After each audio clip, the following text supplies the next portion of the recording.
I'm going to be sharing in this quick video how I use original SCULPEY white to make all my figurines. So it's a really soft, affordable polymer clay. You get loads in a box. There's 794 grams, which is 28 ounces for just £13, and that includes getting it delivered. It's a lovely clay, but I do find it too soft to make figurines. So what I'm going to do is condition the really soft clay and then make it firmer. And I like to add colour before I firm the clay, and that whole process takes 5 minutes. So all these little figurines I'm showing you, I've made with that really soft polymer clay that I've took 5 minutes to just colour and firm. So I'll show you now how quick and easy that is. So I use it straight from the pack, and again it's original SCULPEY white. So there's quite a few reasons why I do it this way around, and the main reason is I was struggling to condition polymer clays. Even the soft ones, I found they were really hard sometimes to condition. So all I'm going to do really is condition this clay while it's really soft, because that's really easy, and then I'm going to add a firming powder to it to make the soft clay firmer. So it's already conditioned and I can add the colour. So I've made the clay into a little bowl, and now I'm going to add the colour, and I use soft chalk pastels, and there must be the soft ones, not the hard waxy type. So all I've done is take the chalk pastel and made it into like this dusty powder, and I've made sure there are no lumps in it. It took me 10 minutes to get these 8, I think there's 8 colours in here I got ready. But there is a really quick video on my channel that shows you how to prepare chalk pastel and make sure there's no lumps in there. Occasionally I do leave the lumps in there if I want granite clay to make stones or rocks, and that looks really good. So all I'm going to do is quickly mix this colour in. I've sped up this video because there is a real-time video on my channel that with a timer on the screen to show that it does take just 5 minutes to get this ready. So I just mix in the colour roughly inside a bag. I always wear gloves and a mask and protect my eyes if I'm using any powder product. And this is the powder I'm going to use to firm the clay, called POLYFIRM powder. Usually I just drop the clay into the bag, you know, because it just saves on mess. But someone did think that I might be switching the clay inside the bag, so I thought I'll do it outside the bag this time just to see. This is the clay. You know, this does really work. So I'll just tip out the powder I need. I'm only going to need a tiny amount.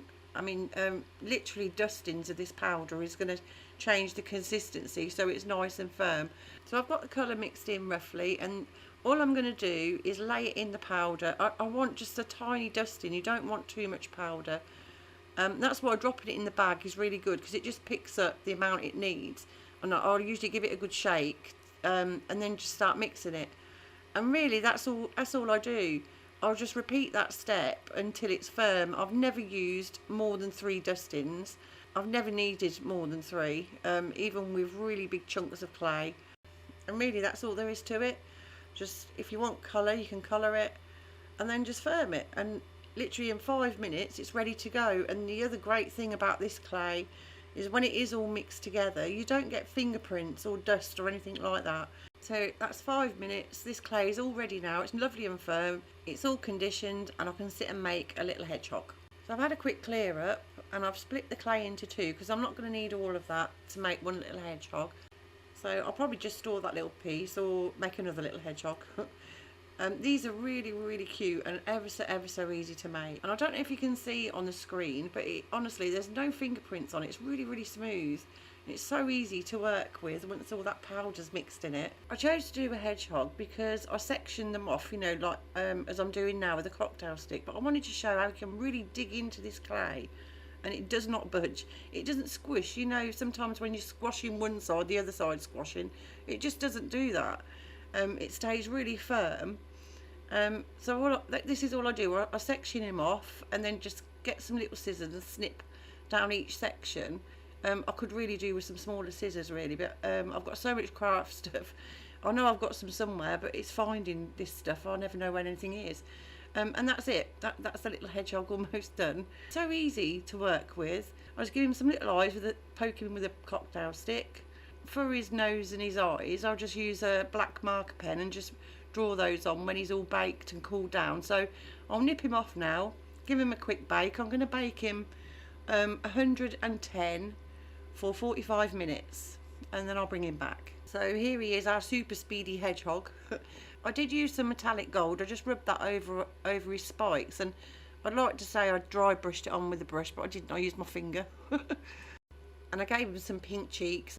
And I did use the other piece of brown clay to make him a little friend to keep him company. So this is the sort of thing I make with soft white polymer clay foamed with POLYFIRM powder. In my next video I'll be making either a little owl or a teddy bear. I'll be preparing the clay for these. These are both made with the soft white clay as well and the foaming powder added. If there is one that you prefer to see made, please let me know in the comments, or what you thought of this video. I'd really love to hear any comments. And hopefully I'll see you again next time on the Polymer Clay Therapy channel, where we'll be doing more clay firming and making little figurines. So thank you for watching. Bye for now. Bye.